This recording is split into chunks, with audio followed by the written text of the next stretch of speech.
Silent watchers.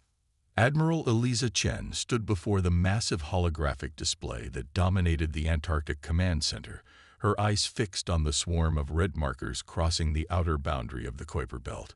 The room hummed with quiet tension as dozens of operators monitored their stations, their faces bathed in the blue glow of their screens.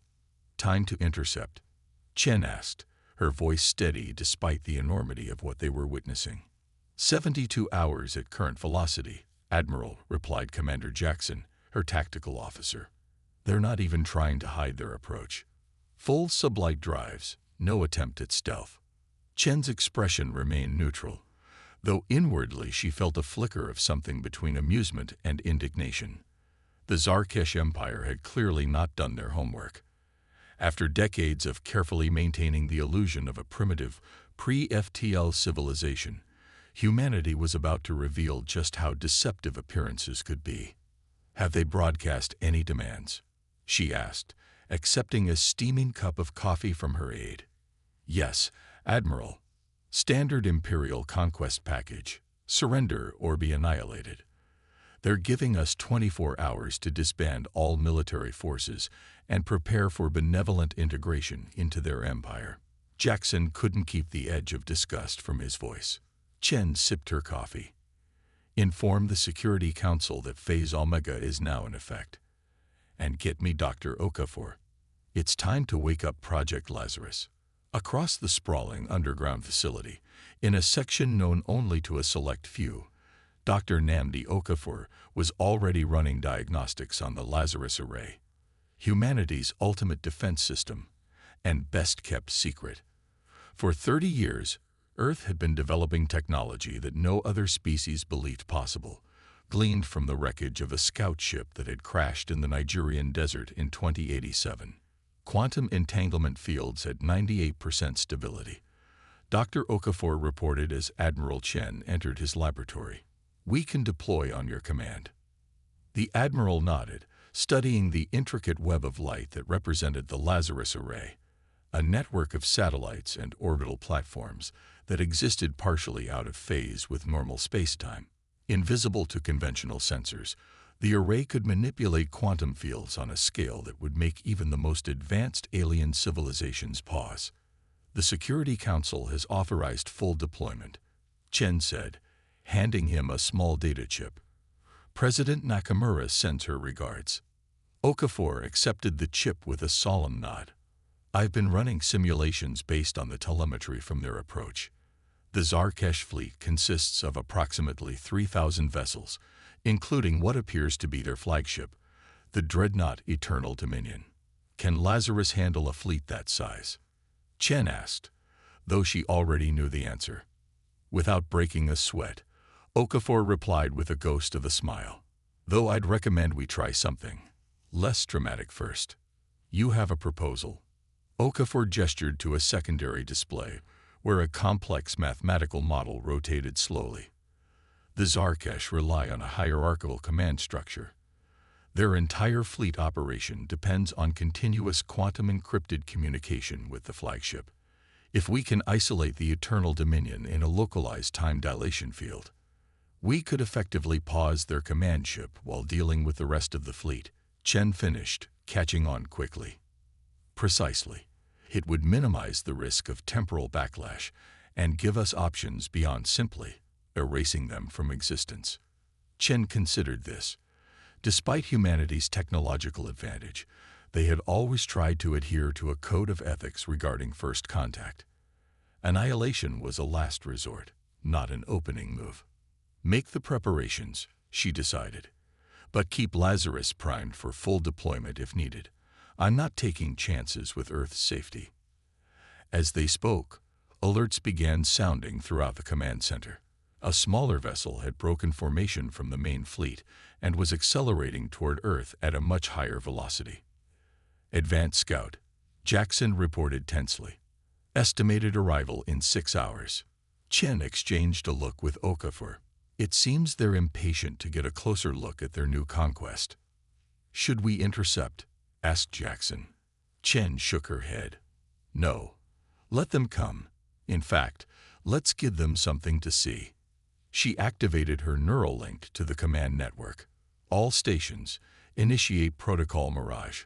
Let's show our visitors exactly what they expect to find.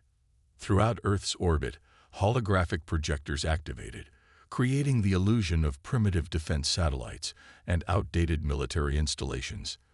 Meanwhile, the true defenses of Earth, the phase-shifted quantum grid and the Lazarus Array, remained completely invisible. The scout ship entered Earth orbit 6 hours later, its sensors eagerly mapping the planet's surface and analyzing the primitive defenses that had been carefully arranged for its benefit. Inside the Antarctic Command Center, Chen and her team watched through the scout's own systems, having effortlessly hacked into its outdated quantum security. "They're buying it," Jackson said with a note of satisfaction. "They're cataloging our cities, military bases, and resource centers, categorizing us as a Type 0.8 civilization, barely into the space age. They're also mapping optimal bombardment patterns," noted Lieutenant Commander Rivera from her station. "First strikes targeted at major military installations, then civilian centers to force capitulation." Chen's expression hardened. "Record everything. When this is over, the Galactic Council will have irrefutable evidence of the Zarkesh's intentions." After completing its survey, the scout ship transmitted its findings back to the main fleet and assumed a high orbit around Earth. Its crew, no doubt feeling secure in their technological superiority, were completely unaware that their every word and action was being monitored. "Their analysis confirms our profile," reported Intelligence Officer Captain Lee. "They see us as helpless prey. Their invasion plan calls for orbital bombardment of major military sites, followed by landing parties to secure strategic resources. They estimate total conquest within 48 hours. Chen couldn't help but feel a surge of pride in humanity's deception. For decades, they had hidden their true capabilities, presenting a carefully crafted image of a young, technologically limited species, while secretly developing defenses that were centuries beyond what even the most advanced civilizations possessed. "Status of the main fleet?" she asked. 64 hours to arrival. They're moving in formation, preparing for what they believe will be a simple subjugation operation." Chen turned to Dr. Okafor. "Time to show them how wrong they are. Initiate Phase 1 of Project Lazarus. Let's isolate their command ship." Okafor nodded and began the complex sequence that would activate a targeted portion of the Lazarus Array. Throughout Earth's orbit, quantum field generators that existed partially outside normal spacetime began to power up, their energy signatures undetectable to conventional sensors. Preparing to create localized time dilation field around the Zarkesh flagship, Okafor announced, "Field generators at optimal capacity. Ready on your command, Admiral." Chen took a deep breath, acutely aware that she was about to make history. Humanity's first direct action against an alien aggressor. She hoped it wouldn't be their last. Engage. The quantum gambit. In the vast emptiness between Neptune and Uranus, the massive dreadnought Eternal Dominion led the Zarkesh Armada toward Earth. Grand Marshal Vortex stood on the command deck, his scaled skin reflecting the blue light of the tactical displays. For 17 cycles, he had led the expansion of the Empire, subjugating 12 systems and nearly 40 inhabited worlds. Earth would be a minor conquest, barely worth his personal attention, but intelligence suggested the planet contained unusually rich deposits of rare elements crucial for quantum computing. "Status report," he demanded, his triple-lidded eyes scanning the holographic projection of the target system. "All vessels in optimal formation," Grand Marshal reported, his second-in-command. "Scout data confirms minimal resistance capabilities. Their most advanced weapons are primitive nuclear devices and kinetic projectiles." Vortex made a dismissive gesture with his secondary limbs, hardly worth the effort of a full invasion. "Prepare the bombardment sequence. I want their military infrastructure eliminated before the main force arrives." "By your command, Grand." The officer's words cut off abruptly as the entire ship seemed to pause. Not shake, not tremor, but simply freeze as though time itself had stopped flowing. Vortek felt a momentary sensation of disconnection, as if his consciousness had briefly separated from his physical form. When the sensation passed, nothing seemed immediately different. The command deck appeared unchanged, his officers still at their stations, but something was wrong. The holographic displays showed the fleet continuing toward Earth, but the communication channels were silent. "Status of the fleet," he barked. His communications officer worked frantically at her console. "Unknown, Grand Marshal. We are receiving no signals from any vessel. Sensor arrays show the fleet continuing on course, but we cannot establish contact." "That's impossible. Run diagnostics on the communication systems." "All systems functioning normally, sir. It's as if we're no longer synchronized with the rest of the fleet." Vortek felt the first stirrings of concern. In 300 cycles of military service, he had never encountered anything like this. Long-range scanners. "Show me the fleet's current position." The main view screen shifted to show empty space where thousands of warships should have been. "Magnify. Find the fleet." "Sir," his science officer interrupted, his voice unsteady. "According to our chronometers, no time has passed since our last confirmed communication with the fleet, but stellar positioning indicates that nearly 6 hours have elapsed." Vortek's inner eyelids flickered rapidly, a sign of extreme agitation in his species. "Impossible. Check again." "Confirmed, Grand Marshal. We appear to be experiencing some form of temporal anomaly." On Earth, Admiral Chen watched the confusion unfold aboard the Zarkesh flagship with grim satisfaction. The temporal isolation field had worked perfectly, creating a bubble of altered time around the Eternal Dominion. To the flagship, only moments had passed. To the rest of the universe, hours had elapsed, and would continue to do so until the field was deactivated. "Status of the remaining fleet?" she asked. "Continuing on course, but showing signs of confusion," reported Commander Jackson. "Without guidance from their command ship, their formation is beginning to degrade. Some vessels are attempting to establish new command hierarchies, but their protocols aren't designed for this contingency." Chen nodded. "Prepare Phase 2. Target their lead vessels, cruiser class and above. Tactical disruption only for now." Throughout Earth orbit, another set of quantum field generators activated, extending Earth's defenses outward toward the approaching fleet. Unlike the time dilation fields surrounding the Zarkesh flagship, these were designed to selectively disrupt the quantum probability fields of targeted vessels, essentially causing their navigation, weapons, and propulsion systems to experience random failures. Within minutes, the front line of the Zarkesh fleet began to falter. Ships veered off course, their engines shutting down unexpectedly or power fluctuating. Without leadership from the Eternal Dominion, panic began to spread through the Armada. "They're breaking formation," Jackson reported with barely concealed excitement. Multiple collisions reported as their automated avoidance systems fail. No casualties yet, but significant damage to at least 24 vessels. Dr. Okafor monitored the quantum field stability from his station. "Admiral, I'm detecting attempts to scan the quantum disruption fields. Some of their science vessels appear to have more advanced sensors than we anticipated." Chen frowned. This was unexpected. Intelligence had suggested the Zarkesh relied almost entirely on conventional scanning technology. "Can they detect the nature of our defenses?"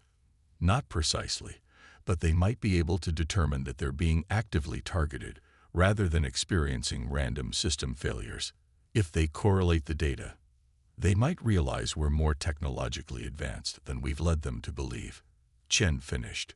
"Recommendations." Okafor hesitated only briefly. "Escalate to Phase 3. A demonstration of force that can't be misinterpreted." Chen considered this. Phase 3 involved a limited application of the Lazarus Array's primary function, the ability to manipulate quantum reality on a fundamental level, essentially rewriting the immediate past of targeted objects. It was a power they had hoped to keep secret for as long as possible. Before she could decide, new alerts flooded the command center. Multiple vessels breaking from the main fleet reported Lieutenant Commander Rivera. "They're accelerating toward Earth at maximum velocity. Appears to be a battle group of approximately 300 ships. Time to arrival. At current acceleration, 8 hours." Chen's decision crystallized. Initiate Phase 3. Target the approaching battle group only. Let's show the Zarkesh exactly who they're dealing with. Dr. Okafor nodded grimly and began the sequence to fully activate the relevant section of the Lazarus Array. Unlike the previous applications, which had been subtle manipulations of quantum fields, this would be a direct and undeniable demonstration of Earth's true capabilities. "Quantum field generators at full power," Okafor announced. "Reality manipulation protocols engage. Target lock confirmed on all 312 vessels in the approaching battle group." Throughout the command center, personnel held their breath. What they were about to witness had only been tested on unmanned drones and asteroids, never on vessels containing sentient beings. "Execute," Chen ordered, her voice steady despite the weight of the moment. For a brief instant, nothing seemed to happen. Then, on the main display, the 300 Zarkesh vessels simply weren't there anymore. No explosion, no dramatic disintegration. They simply ceased to exist as though they had never been there at all. Because, in a very real sense, they hadn't. The Lazarus Array had altered the quantum probability field of a localized region of space, effectively changing the immediate past so that the vessels had chosen a different course, one that led them away from Earth rather than toward it. The ships and their crews still existed, but they were now hundreds of thousands of kilometers away, their navigation systems showing them on a completely different trajectory than they had intended to take. Stunned silence filled the command center, broken finally by Commander Jackson's hushed voice. "It worked. All targeted vessels have been relocated. Their crews appear unharmed but extremely disoriented." Chen let out a breath she hadn't realized she was holding. "Status of the main fleet: complete chaos, Admiral." They witnessed their battle group simply vanish and reappear elsewhere instantaneously. Communication channels are flooded with panic and confusion. And the flagship, still isolated in the time dilation field. To them, barely minutes have passed since we initiated the field. Chen nodded, satisfied with the results but aware that they had now revealed a significant portion of Earth's true capabilities. The element of complete surprise was gone, but they had achieved the desired effect. The Zarkesh were now faced with a demonstration of technology far beyond their understanding. "Open a communication channel to the remaining fleet. It's time to introduce ourselves properly." As her officers worked to establish contact, Chen straightened her uniform and prepared to address an alien armada as the representative of Earth. The words she was about to speak would echo across the stars, announcing humanity's emergence as a power to be reckoned with. The main view screen flickered, then displayed the image of a Zarkesh commander, his scaled face contorted in what Chen assumed was a mixture of confusion and anger. "This is Admiral Eliza Chen of the United Earth Defense Force. You have entered Earth space with hostile intent, in violation of galactic law. We have demonstrated a small fraction of our defensive capabilities as a warning. Withdraw your forces immediately, or we will be forced to take more permanent measures." The alien commander's triple-lidded eyes blinked rapidly. "Impossible. Your world is primitive. You cannot possess such technology." Chen allowed herself a small smile. "That impression was by design, Commander. Earth has maintained the appearance of technological limitation while developing defenses beyond your comprehension. Your flagship remains in our custody, isolated in a temporal field. Your battle group has been relocated through quantum manipulation. These are merely demonstrations." She leaned forward slightly, her voice hardening. "You have 1 hour to begin retreat from our system. After that, we will consider your continued presence an act of war and respond accordingly." The commander's expression was unreadable to human eyes, but his posture suggested a being struggling to process a fundamental shift in his understanding of reality. "You will regret this defiance. The Empire does not forget." The communication ended abruptly, leaving the command center in tense silence. "Do you think they'll withdraw?" Jackson asked quietly. Chen's expression was grim. "They have no choice. But this isn't over. We've just announced our presence on the galactic stage in the most dramatic way possible. The repercussions will be significant." Echoes across stars. The Zarkesh retreat was a spectacle of disorganization and fear. Without guidance from their flagship, still suspended in the time dilation field, the Armada broke into smaller contingents, some fleeing immediately while others attempted to maintain some semblance of military discipline. Within the 1-hour deadline, the majority of the fleet had begun moving away from Earth, their sublight engines pushing them back toward the outer boundaries of the solar system. "They're running," Commander Jackson observed, watching the red markers on the display gradually disperse. "Fastest I've seen an Imperial force retreat in all the historical records we studied." Admiral Chen nodded, but her expression remained serious. "Status of the remaining vessels." Approximately 500 ships still holding position at the edge of the Kuiper Belt. They appear to be establishing a defensive perimeter, possibly waiting for reinforcements. "Or perhaps waiting to see what we do with their flagship," Dr. Okafor suggested, joining them at the main tactical display. "The Eternal Dominion represents a significant investment of resources and prestige for the Empire. They won't abandon it lightly." Chen considered this. The Zarkesh flagship remained suspended in the time dilation field, its crew experiencing only minutes while days passed in the outside world. It was a powerful bargaining chip, but also an ethical dilemma. They couldn't keep the ship and its crew suspended indefinitely. "Prepare to establish communication with the Eternal Dominion," she decided. "We'll temporarily synchronize their time flow with ours for negotiations." "Are you sure that's wise, Admiral?" Jackson asked cautiously. "Grand Marshal Vortek is known for his intransigence." "Perhaps. But we need to resolve this situation. We can't keep 10,000 Zarkesh in temporal stasis forever, and I prefer to avoid more dramatic measures if possible."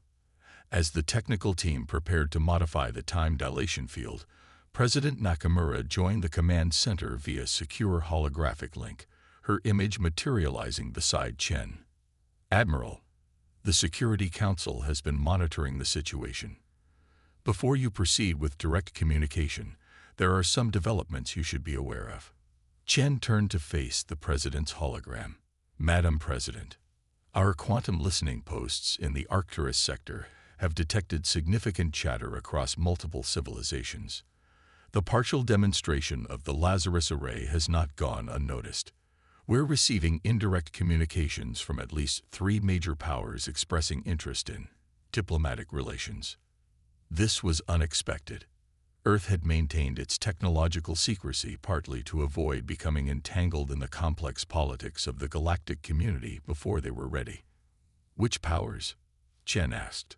"The Solarian Collective, the Eterni Conclave, and most surprisingly, the Veil Protectorate. The latter has never shown interest in emerging civilizations before." Dr. Okafor whistled softly. "The Veil Protectorate. They're rumored to possess technology even more advanced than what we've developed." President Nakamura nodded. "Precisely. Our show of force has attracted attention at the highest levels. The Security Council believes this represents both opportunity and danger. We've accelerated Earth's emergence on the galactic stage by at least a century." Chen absorbed this information, understanding the implications. What had begun as a defensive operation against a single aggressive empire had now catapulted humanity into the complex web of interstellar politics. "What are your orders, Madam President?" "Proceed with the negotiation as planned, but with a modified approach. We need to present ourselves not just as technologically capable, but as a mature civilization ready for broader engagement. The Zarkesh will carry tales of this encounter to every corner of Gnome space. Let's ensure those tales serve our long-term interests." With this new perspective, Shen ordered the modification of the time dilation field surrounding the Eternal Dominion. Rather than completely removing it, they adjusted its parameters to allow normal time flow while maintaining the quantum barrier that prevented the ship from communicating with or rejoining its fleet. On the main view screen, Grand Marshal Vortek appeared, his reptilian features set in an expression of cold fury. "Human," he hissed, the universal translator struggling to convey the complex harmonics of his native language. "You commit an act of war against the Zarkesh Empire. Release my vessel immediately." Admiral Chen stood tall, projecting calm authority. "Grand Marshal, your fleet entered Earth space with hostile intent. Our defensive response was proportionate and restrained. The fact that your crew is alive and your ship intact demonstrates our commitment to minimizing loss of life." Restrained. Vortek's inner eyelids flickered rapidly. "You have violated the natural laws of time and space.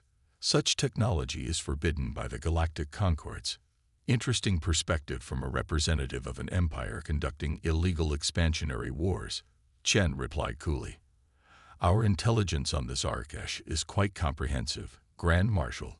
We know of the 12 systems you've conquered in violation of autonomous sovereignty rights. We know of the resources extracted, the populations displaced." Vortek seemed momentarily taken aback by humanity's level of knowledge. "Nevertheless," Chen continued, "Earth has no desire for prolonged conflict. We propose terms for the release of your vessel and the normalization of relations between our peoples." Before Vortek could respond, multiple alerts sounded throughout the command center. Commander Jackson checked his console, his expression shifting from concern to surprise. "Admiral, we have new arrivals. 3 vessels just emerged from superluminal translation at the edge of the system. Configuration unknown, but energy signatures suggest extremely advanced technology." On a secondary display, 3 sleek vessels appeared, their design unlike anything in Earth's extensive database of known ship types. They seemed to shimmer slightly, as though not fully anchored in normal spacetime. "Are they broadcasting?" Chen asked, maintaining her composure despite this unexpected development. "Yes, Admiral. Message incoming on all frequencies and in multiple formats. Translation matrix is processing now." The message appeared on the main screen alongside Vortek's increasingly agitated face. "To all vessels in TESSOL system, this is DHVEIL Protectorate Diplomatics ENVOI. We too only as OBSERVRs and ORBITRs. Cease hostile activities and purify for mediation." A stunned silence fell over the command center. The Veil Protectorate, one of the oldest and most enigmatic civilizations in known space, had never before intervened directly in conflicts between younger species. President Nakamura's hologram flickered as she conferred with her advisors off-screen before addressing Chen. "Admiral, this is an unprecedented opportunity. The Protectorate's attention legitimizes Earth's status in a way that would have taken decades to achieve through conventional diplomatic channels." Chen nodded, quickly assessing the new dynamic. "Grand Marshal," she addressed Vortek, "it appears we have witnesses to our discussion. I propose we both accept the Protectorate's offer of mediation." Vortek's expression was unreadable, but the tension in his posture was evident even to human eyes. He was trapped. Refusing the Protectorate's intervention would be seen as an admission of wrongdoing throughout the galactic community. "The Empire accepts mediation," he finally responded, each word seemingly dragged reluctantly from his throat. Within hours, representatives from the Veil Protectorate had arrived at Earth, their physical forms concealed within environmental suits that gave no hint of their true appearance. In the newly designated diplomatic chamber beneath the Antarctic Command Center, they facilitated negotiations between humanity and the Zarkesh Empire. The terms were straightforward. Earth would release the Eternal Dominion and refrain from further demonstrations of the Lazarus Array. In return, the Zarkesh would acknowledge Earth's sovereignty, establish formal diplomatic relations, and provide reparations for their intended invasion in the form of technical and cultural exchanges. As the details were finalized, the lead Protectorate representative, identified only as Observer Prime, requested a private audience with Admiral Chen and Dr. Okafor. In a small conference room adjacent to the diplomatic chamber, the Observer Prime's synthesized voice addressed them directly. "Your civilization has achieved something remarkable," it stated without preamble. "The quantum manipulation technology you call the Lazarus Array represents an approach to fundamental physics that even the Protectorate had not fully explored." Chen and Okafor exchanged glances, surprised by this frank admission. "We believed we were simply building upon principles already known to advanced civilizations," Okafor said cautiously. "Yet you did so in isolation, without guidance or constraint," the Observer noted. "This is both impressive and concerning. Such technology, improperly deployed, could create cascading temporal paradoxes affecting multiple star systems. We've conducted extensive simulations and confined our applications to localized space-time regions," Okafor assured the alien representative. "So our monitoring indicates.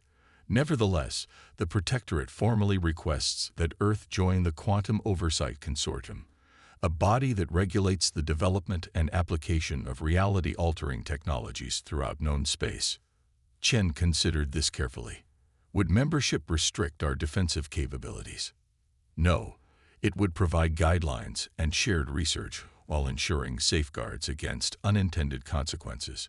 Your world would retain autonomy in defending its interests."